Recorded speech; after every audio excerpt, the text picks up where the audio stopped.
இன்னும் கொஞ்சம் சாப்பிடுப்பா சொல்லுமா. அப்பாவுக்கு போதுமா சாப்பாடு? குழம்பு கிட்ட வச்சுக்கோ.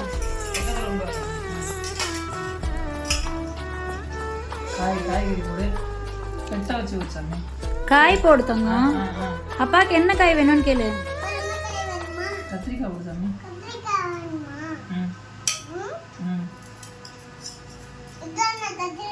ஆமா சாமி, கிட்ட வச்சு போடு. போது போது போது சாமி, சாப்பிடு.